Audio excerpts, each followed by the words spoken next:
इस वक्त हमारे साथ मौजूद हैं पूर्व मंत्री नावेद मियां जी, जिनसे हम बात करेंगे। 10 मई को होने वाले उपचुनाव का रास्ता साफ हो गया है। न्यायपालिका से, हाई कोर्ट से अब्दुल्ला आजम की याचिका खारिज कर दी गई है। इसी को लेकर हम इनसे चर्चा करेंगे। सर, ये जो याचिका खारिज कर दी गई है, इस पर क्या कहना है? ये तो होना ही था।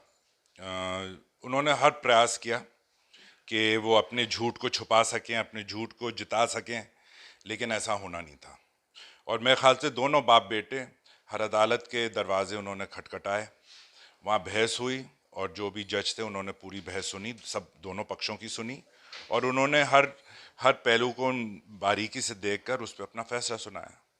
तो ये तो होना ही था, और ये पहली बार नहीं हुआ है। अब ये फिर दौड़ें सुप्रीम कोर्ट या फिर दौड़ें किसी और कोर्ट, वो अलग बात है। वो तो हर इंसान का संवैधानिक अधिकार है कि वो कभी भी अदालत जा सकता है और इंसाफ के लिए। अच्छा, पूर्व में जो चुनाव हुआ था, उसमें अपना दल एस से आपके बेटे हमजा मियां को टिकट दिया गया था। सेकंड नंबर पर आए थे। इस बार क्या लगता है? देखिए, चुनाव तो चुनाव होता है, और हर चुनाव के परिणाम एक से कभी नहीं होते। जिस चुनाव की आप बात कर रहे हैं कि जिसमें वो सेकंड नंबर पे आए थे, तो सेकंड नंबर पे तो वर्तमान शहर के विधायक भी आए थे, या नहीं?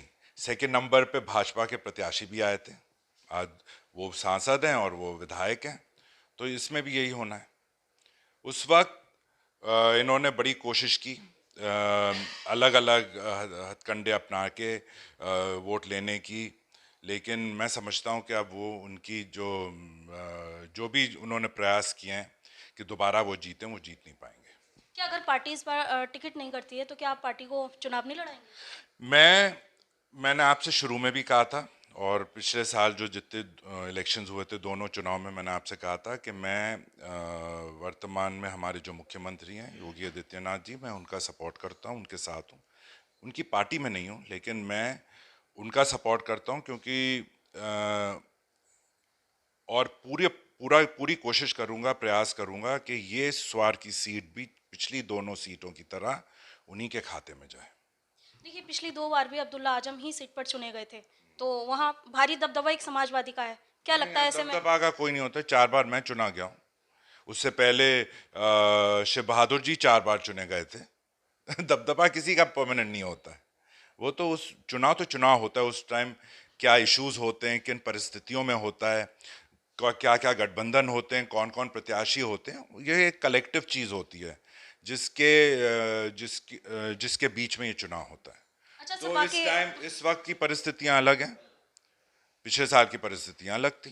अच्छा, जो सपा का पार्टी कार्यालय है, उसको लेकर भी शहर विधायक ने शिकायत की है। उस पर क्या कहेंगे? उनका कार्यालय नहीं है वो। उसके लिए जो परमिशन ली गई थी वो दारुल उलूम की ली गई थी, लेकिन और उसमें जब इनको दिया गया तो इन्होंने लिखित में कहा कि इसमें कोई भी राजनीतिक गतिविधि नहीं होगी, और वहां सिर्फ राजनीतिक गतिविधियां हो रही हैं, तो वो तो जाना ही है। ये तो सरकार की मर्जी है भाई। सरकार ने जिन शर्तों पे आपको दिया है और आप उन शर्तों का पालन नहीं कर रहे हैं, अब से नहीं, सालों से, 1 महीने को आप नहीं कर सकते, 1 साल को नहीं कर सकते, लेकिन सालों से नहीं कर रहे हैं, तो वो तो उनका पूरा अधिकार है, वो वापस लें। हमें सामने सामने आया कि चुनाव हो रहा है। अब जब तक ये सब जुडिस मैटर था, जब तक अदालत में था, तब तक किसी ने इसकी तरफ कोई विचार नहीं किया। क्योंकि अदालत ने अपना फैसला सुना दिया है, तो अब हम उस हिसाब से अब विचार करेंगे। विभिन्न दल क्या, 2 ही दल हैं, 2 ही प्रत्याशी होंगे आमने सामने। तो जब एक दफा वो घोषणा होगी कि कौन से प्रत्याशी है, कौन क्या किस पार्टी से लड़ रहा है, तो उसके बाद फिर हम अपना काम शुरू करेंगे। ये थे हमारे साथ नावेद मियां जी, जिनको आपने सुना है, जिनका कहना है कि अगर पार्टी हमको टिकट देती है या नहीं भी देती है, तो हम पूरी मजबूती के साथ पार्टी को चुनाव लड़ाएंगे। मेरे सहयोगी के साथ मैं अंजू प्रजापति, जनता और सत्ता, रामपुर।